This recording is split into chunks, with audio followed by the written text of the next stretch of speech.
picture. I don't have your face yet. Add photos. Are you there? Yeah, hang on. Okay, are you there? Yep.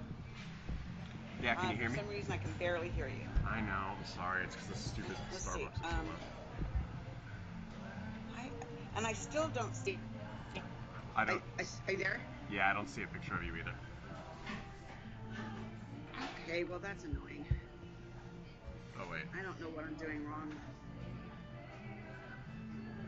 Wait, I see something. Do you see me now? Yes, can you see me? No.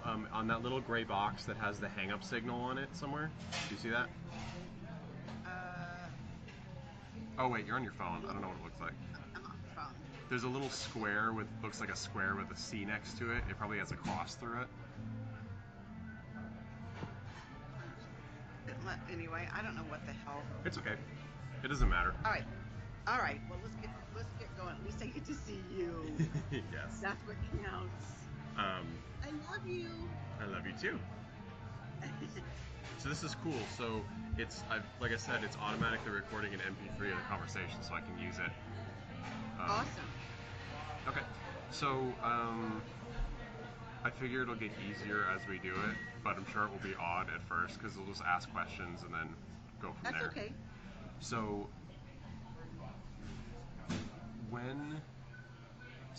let's start with something abstracter than what I was thinking. How about what is your first thought and response when somebody says, "So you're a psychic"? Well, the first thing is my hackles rise a bit because our culture has moved from one in which spirituality and people such as medicine men, medicine women, village healers, though they used to be a part of our culture in a very elevated way.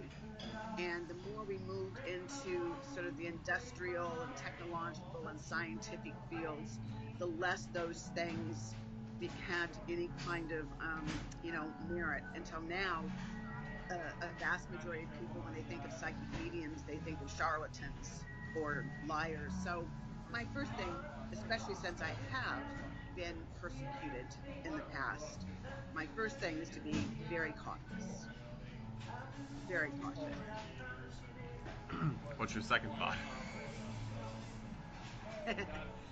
Well, my second thought is that it's really, I don't think we just don't have the scientific words and theories and ways of replicating experiments to show what a psychic medium is. But I believe it's actually something probably that's very organic to the human species. It's just that I tell people some people are psychic, sing in the showers, and some people are psychic rock stars.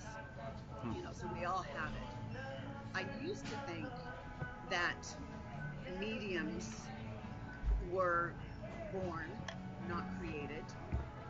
And then I got sort of offended by that. And I moved to think that everybody has some mediumship abilities, just like everybody has some psychic abilities. And now I've moved back. I think every medium is a psychic, but by no means is every psychic a medium. I think that is something that you are born with. Okay. When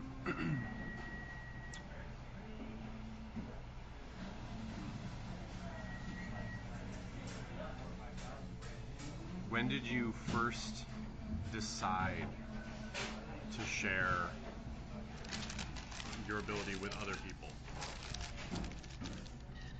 Or how Well, did that first come about? that's an interesting question. I thought about that a lot because I really dislike reading books or hearing lectures by psychic mediums who say that they knew they were a medium at the age of 3. Um, like I said, I believe that every medium is born with the ability, but I think that the preparation and the awareness that you have a gift changes with each person. Have thought when I was young that I was a psychic medium, but in retrospect, it's clear to me. You know, I was very attuned to other people. I remember my Grandpa Bester, died when I was 5, and I was very close to my grandpa. And we lived in a little dinky house in Roseburg, Oregon, very small, single story, kind of a square house with a concrete breezeway that was open, as breezeways are, front and back, but had a ceiling through it, and it was attached to the garage. I remember riding my tricycle. I'd ride my tricycle in circles. And I remember that my mom came out and she sat on the steps and she was crying. And I knew immediately that my grandpa had died. And I knew that my mom was grieving. I could feel it in my body. And she said, "Your grandpa has gone to heaven." And I said, "I know." And I just kept riding my tricycle. I already knew. I already knew. But as far as doing it for other people, I really kind of did it my whole life, but just not professionally. Um, as a clairsentient, that's my primary skill, which is French for clear feeling. I've always been empathic. I've always felt the emotions of people, places, things, animals. But I didn't start really practicing it in a, if you will, a professional way until we were in Wisconsin. Well, that's not true. I did it in California as well, and I was in my early 30s.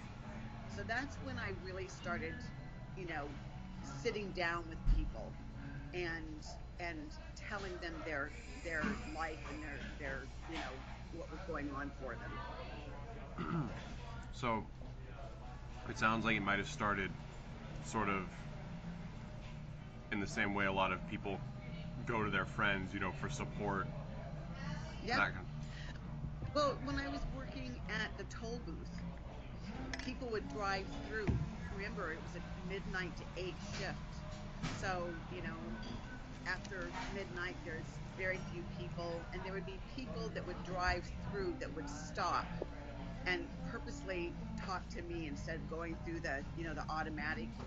And they would tell me their life story, and I would listen and I would tell them exactly, what I felt about the situation. So much so that the first time I ever really saw a piece of jewelry that was the evil eye was from a Middle Eastern young man who I had seen many times, who drove through, and I just kind of gave him some insight. And one day he drove through and he gave me a necklace with the evil eye, and he said, "Because of what you do, you need protection."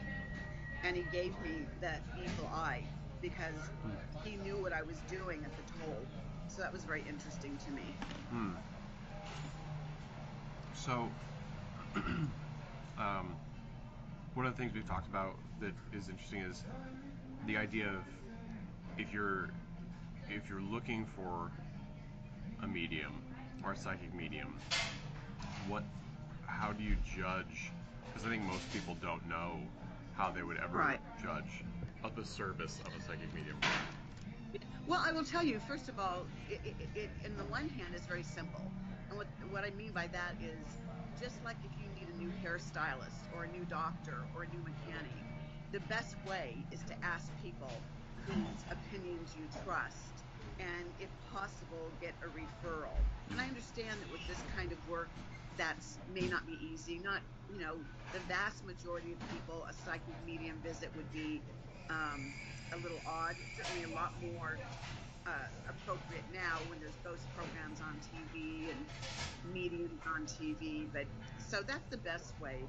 And I think, just like there are different kinds of doctors, right? Different kinds of people who practice the same kind of medicine, but they just have different personalities. I think the first thing is to find one whose, personality is, you resonate with in some way. Mm-hmm. And the other thing is to realize that no psychic medium, no matter how skilled and how talented and how good they are, no psychic medium is 100% um, accurate. I always say that if a psychic medium gives you to think that they've got all the greatest mysteries figured out, run like hell in the opposite direction. You know, you Mm-hmm. shouldn't want anybody to take away your free will and to tell you what to do. I truly believe that as a psychic medium, whether I'm giving, and I think one thing that would be important to differentiate is what a psychic is and what a medium is.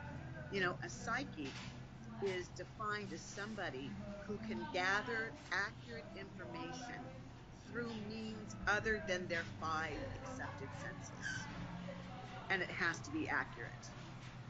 A medium is somebody who can speak to the dead, angels, higher beings, teachers. All right. And when I say speak to them, it kind of differs with each medium. Some people see them, which is clairvoyance. Some people hear them, which is clairaudience. Some people are going to feel them either emotionally or even physically, and that's clairsentience. There are other ones like the ability to smell and taste, but as Mm-hmm. far as being able to connect with somebody on their side, that those would be the primary ways. So look out for people who take away your free will and tell you what to do. My belief is that what I do with a person is I show them um, how they're living their life right now. I show them what factors in their past may be predisposing them to make certain choices. I give them an idea of what their great, wonderful skills and abilities and talents and blessings and gifts are. And then I outline the different options they have. I don't tell them which option to take. Some are going to be more beneficial than others. Some are going to be maybe not that wise in the long run. But it's not my place to judge what they do with that information. Mm-hmm. It's just up to me to show them, as best I can, what those options are. Some people don't like that. I've had people, not like me because I don't tell them what to do. I don't take away their choices and say, do this, and this wonderful thing will happen. Mm-hmm. I actually often say to people that I believe every single one of us knows what we should do. It's just that the head and the heart aren't just in different areas of the body. It's like they're different countries that hate each other, and the heart says, but I want, I need, I love, I fear, I hope, I dream. And the head says, you are an idiot. And so my task is to be a very compassionate person who gives them the different options and lets them know that we do what we can when we can do it. Many people who come to me absolutely agree and understand and see exactly the thing I'm painting for them, and they know what they should do, but they just can't at that moment. And my response is, we do it when we can, you know, and there's no judgment. But some people don't like that. I've had people, I've heard it through the grapevine, right? They don't typically say it to me, but I've been described as, and I'm not a psychologist. I don't have a medical license or counseling license or certification, but I have been described as sort of a, a psychic psychologist, Mm-hmm. because I deal with people's emotions and their thoughts. And, and I have a lot of licensed physicians and therapists that send their clients to me. Hmm. I'm very proud of that. That's yeah, that is really interesting. Something I was thinking about that you mentioned earlier is that you mentioned that you've experienced persecution because of it. Yeah. Well, the worst one by far was in excuse me, in Wisconsin. Mm-hmm. And you may not remember this, but you were going to the private school, Mm-hmm. which was a Christian school, which Yeah. your dad and I searched desperately to send you to a secular school, private school, but there were none. And your dad didn't feel comfortable sending you to a Catholic school. This school, for, no judgment, but we weren't Catholic, and Mm-hmm. this school you went to sort of called itself sort of non-denominational. Mm-hmm. And I was, you almost, I don't know if you remember this, but you almost got kicked out of school because the what would he call himself, the headmaster, whatever, Headmaster. read an article that I wrote That's for right. the weekly magazine, and he was so offended that he threatened to kick you out. And I don't know if you remember this, but I talked to you about before I even started writing. I said, Mm-hmm. Nathan, there's a chance that this won't go over well. And your response, I'll never forget, was, Mommy, you have to do the right thing. You have to do what's right. And probably the real kicker was I was asked by the paper. It was a weekly, had a rather large for its size. I think it was 40, 50,000 publication. And they asked me to do a series. I think it was 3 or 4. I still have them, of front page articles on spirituality. Mm-hmm. And so my goal was to get as many different religions or spiritual practices to answer a simple, I thought, question. What is it about your faith that so enamors you, that is, that you want people to know so that you can draw them to you, not through judgment, but through the beauty of your religion? And I did it, but it was very controversial. Some places wouldn't talk to me. Mm-hmm. I ended up getting death threats. The paper had several women's church uh, groups boycott the um, the advertisers for the paper, Mm-hmm. and I got lots of death threats, and that wasn't even really about them knowing that I was a psychic medium, which I was very careful about. That was just that I wrote articles Mm-hmm. about Catholicism and Wicca, and of all things, Judaism. They were, Mm-hmm. even the Catholics wouldn't talk to me. One of them said, one of the sisters, who was lovely, said, we would like to do it, but we, we're barely here by the skin of our, teeth anyway, and we don't want to come into, we don't want to make too much of a splash. Mm-hmm. And of course, there was a Christian group that invited me, and I don't know if you need to hear it here, but it was quite a, quite an interesting situation. So yeah, so I have, because of that, I've been exceptionally careful. Um, I I do have a website. I've not been above advertising. I rarely do it, and I work by word of mouth. Mm-hmm. That way, I don't have to deal with that. Mm-hmm. Do you ever have clients come and right off the bat there on, even though they, you would think they know, kind of what they're getting into, that are very uncomfortable with the process and because of their own personal beliefs?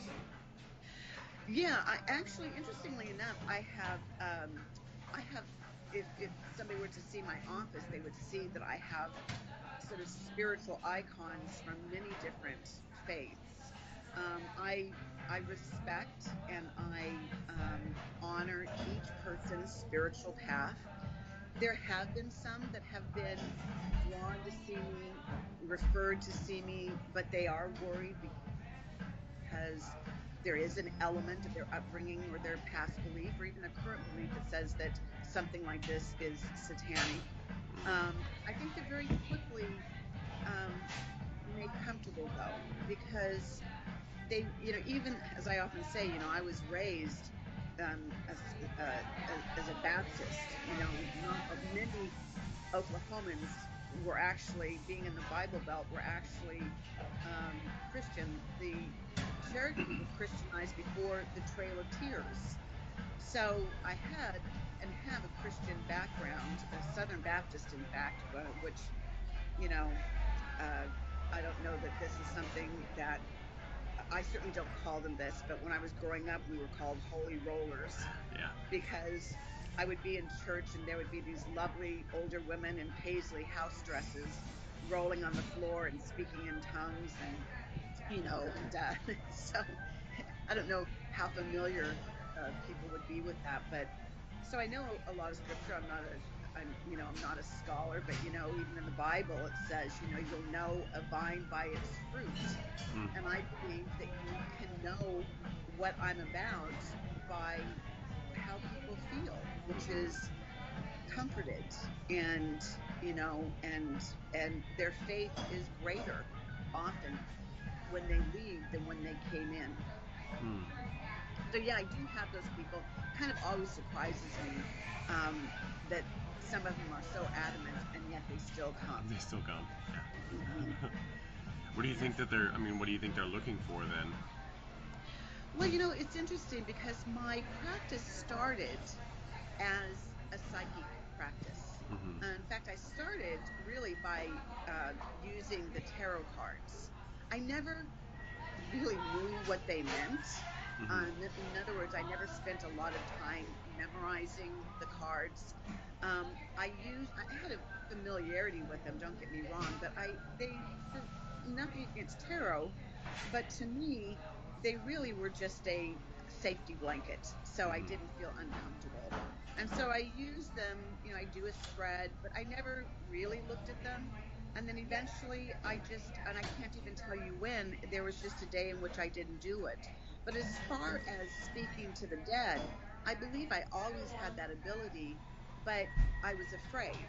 I Mm-hmm. didn't want to be wrong. I didn't want to hurt people. I didn't want to give them false information. But slowly, if you will, and I don't have a time frame, I started bringing things like that up until now, you know, basically, most people come to me not for psychic readings, but they come to me to speak to the dead.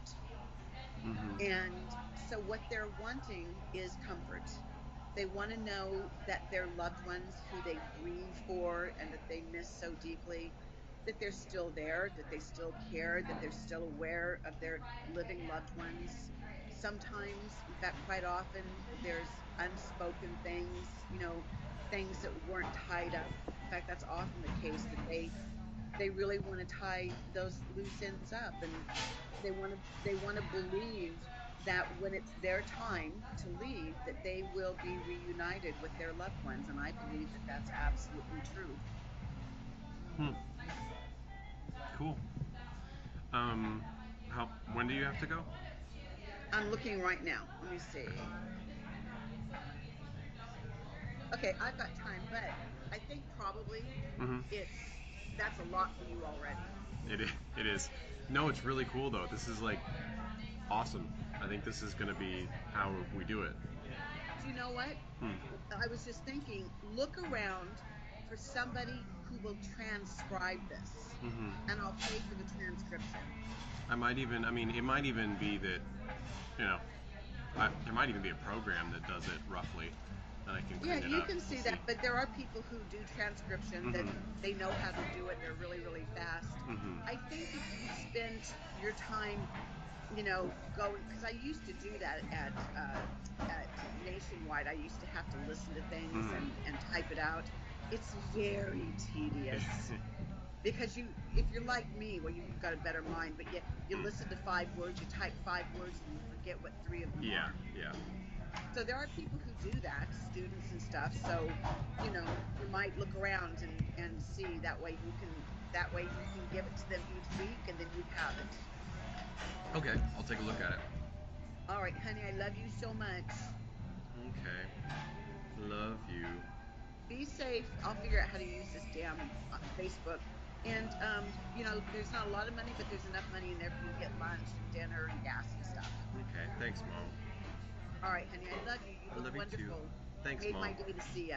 No, this. Thank you. I'm so All glad. This right, is cool. honey. I like this. It is. All right, sweetheart. Love you. Love you Have a too. Be good safe. day. You too. Love you, Mom. You too, honey. Bye bye. Bye.